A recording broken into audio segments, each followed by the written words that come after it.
203 ఎన్నడొచ్చింది GO?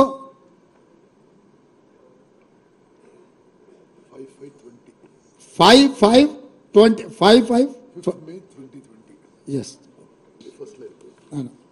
GO number 203 5th May 2020 నాడు ఈ టెండర్ పిలిచిండ్రు. ఈ జీవో వచ్చింది అంటే దాదాపుగా పర్ డే 8 TMCని తీసుకెళ్లడానికి రాయలసీమకు స్పష్టంగా Andhra Pradesh had issued GO RT number 203 dated 5/5/2020 to take up Rayalaseema lift irrigation to draw 92,592 cusecs అంటే 8 TMC పర్ డే. 8 TMCలు రాయలసీమ లిఫ్ట్ ద్వారా పోతిరెడ్డిపాడు పక్కనే ఇక్కడి నుంచి నీళ్లు తరలించడానికి FRL లెవెల్ 797 అంటే కుండకు సైడ్ నుంచి బొక్క పెట్టలే, కుండ కింది నుంచి బొక్క పెట్టాడు. రాయలసీమలో 834 ఫీట్ లెవెల్లో నీటి నిల్వ ఉంచాలి అని అంటే 797 ఫీట్ల దగ్గర అంటే బురద కూడా తరలించకపోవడానికి రాయలసీమ లిఫ్ట్ ఇరిగేషన్కు మే 5, 2020 నాడు జీవో నెంబర్ 203 విడుదల జరిగింది. జగన్మోహన్ రెడ్డి గారు ఆంధ్రప్రదేశ్ ముఖ్యమంత్రిగా ఈ కార్యక్రమాలు చేపట్టిండు. దీనికంటే ముందు ఏ రోజు ఈయన ఇంటికి జగన్మోహన్ రెడ్డి గారు వచ్చిండ్రు, ఆల్మోస్ట్ దానికంటే జనవరి 14,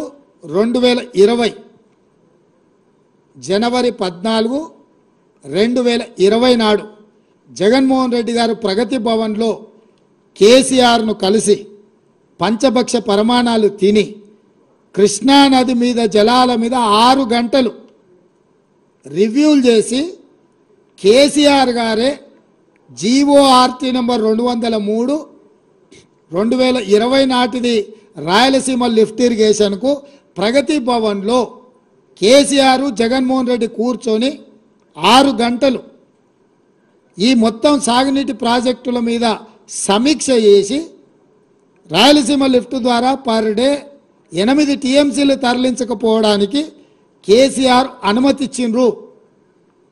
అంటే తెలంగాణకు ఇంకొక పిడుగు లాంటి వార్త రాయలసీమ లిఫ్ట్ ఇరిగేషన్. తండ్రి పోతిరెడ్డిపాడు పొక్కబెట్టి 4 TMCలు పర్ డే తరలించకపోతే కొడుకొచ్చి కేసీఆర్ ఇంటికే వచ్చి ప్రగతి భవన్లో ప్రజల సొమ్ముతో కట్టిన ప్రగతి భవన్లో వీళ్ళిద్దరు పంచపక్ష ప్రమాణాలు తిని 6 గంటలు కృష్ణానది జలాల మీద చర్చలు చేసి రోజుకి 8 TMCల నీళ్లు రాయలసీమ లిఫ్ట్ ద్వారా తరలించకపోవడానికి కేసీఆర్ అనుమతించి కేసీఆర్ ఇంట్లోనే ఆమోదం పొందిన జీవో 203 మీకు మే 5, 2020 నాడు దీనికి ఆమోదం పొందారు. దాని తర్వాత దీని టెండర్లు అయిపోయి దీన్ని పూర్తి చేసి దీన్ని అగ్రిమెంట్లు చేసే సందర్భం వచ్చినప్పుడు 5th ఆగస్టు రోజు 2020 నాడు రివర్ మేనేజ్మెంట్ బోర్డు మీటింగ్ పిలిచింది. ఆ రోజు మీటింగ్కి పోతే ఈ టెండర్ అగ్రిమెంట్ జరగకుండా అభ్యంతరం పెట్టడానికి అవకాశం ఉండే. కానీ 10 తారీఖు నాడు 10/8/2020 నాడు ఈ టెండర్ లాస్ట్ డేట్ ఉండే. 5 ఆగస్టు 2020 నాడు Krishna river management board meeting పిలిచింది కేంద్ర ప్రభుత్వం. 5 తారీఖు నాడు వెళ్ళి ఈ 203 జీవో మీద అభ్యంతరం పెట్టి ఈ టెండర్లను కొనసాగించకుండా టెండర్ల ఒప్పందాలు జరగకుండా టెండర్లను అడ్డుకోవడానికి అవకాశం ఉంటే చంద్రశేఖరరావు గారు 5 ఆగస్టు 2020 నాడు సమావేశానికి పోకుండా ఒక లేఖ రాసిండు. ఏమని? ఆగస్టు 20 వరకు నేను చాలా కార్యక్రమాలలో బిజీగా ఉన్నా, ఆగస్టు 20 తర్వాత నువ్వు సమావేశం పెడితే నేను వస్తా అని చెప్పి ఇరిగేషన్ సెక్రటరీ రజత్ కుమార్తోని ఆయన లేఖ రాపిచ్చిండు. ఆ రోజు ఉండే ఇరిగేషన్ ఎందుకు లేఖ రాపిచ్చిండు? 10/8/2020 నాడు ఈ రాయలసీమ లిఫ్ట్ ఇరిగేషన్ టెండర్లు తెలిసి ఒప్పందాలు ఈ లోపల అయిపోతాయి, మెగా కృష్ణారెడ్డికి కాంట్రాక్టులు కట్టబెట్టిన తర్వాత అప్పుడు పోయి మాట్లాడవచ్చులే అని చెప్పి కేవలం కమిషన్లకు లొంగిపోయి జగన్మోహన్ రెడ్డితోని చీకటి ఒప్పందం చేసుకొని 5 ఆగస్టు 2020 నాడు రివర్ మేనేజ్మెంట్ బోర్డు కేంద్ర ప్రభుత్వం పిలిచిన మీటింగుకు వెళ్ళలేదు. మీటింగ్లో రాయలసీమ లిఫ్ట్ మీద అభ్యంతరం పెట్టలేదు. అందుకే 10 ఆగస్టు 2020 నాడు టెండర్లు తెరిచిండ్రు.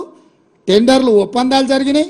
రాయలసీమ లిఫ్ట్ 8 టీఎంసీలు తరలించకపోవడానికి పనులు పూర్తి అవ్వే పరిస్థితి వచ్చింది. రాయలసీమ లిఫ్ట్ ఈరోజు అక్కడ పునాది రాయబడి పూర్తి కావడానికి కేసీఆర్ ధనదాహము, కేసీఆర్ ఈ రాయలసీమ లిఫ్ట్ నుంచి కృష్ణానది జలాలను తరలించకపోవడానికి ఇదొక కుట్ర జరిగింది. అదేవిధంగా చంద్రబాబు నాయుడు గారు ఉన్నప్పుడు ముచ్చుమర్రి కట్టిండ్రు. ముచ్చుమర్రి కూడా సేమ్ 800 ఎఫ్ఆర్ఎల్ లెవెల్లో 800 ఫీట్ల దగ్గర ముచ్చుమర్రి నుంచి రోజుకు 1/2 టీఎంసీ పైన తరలించకపోవడానికి చంద్రబాబు నాయుడు గారు కూడా ఆయన చేతనైన దెబ్బ చంద్రబాబు నాయుడు గారు కూడా వేసారు. చంద్రబాబు నాయుడు గారు 1/2 టీఎంసీ దెబ్బేసినప్పుడు చంద్రశేఖరరావు ముఖ్యమంత్రి, హరీష్ రావు సాగునీటి పారుదల శాఖ మంత్రి, జగన్మోహన్ రెడ్డి గారు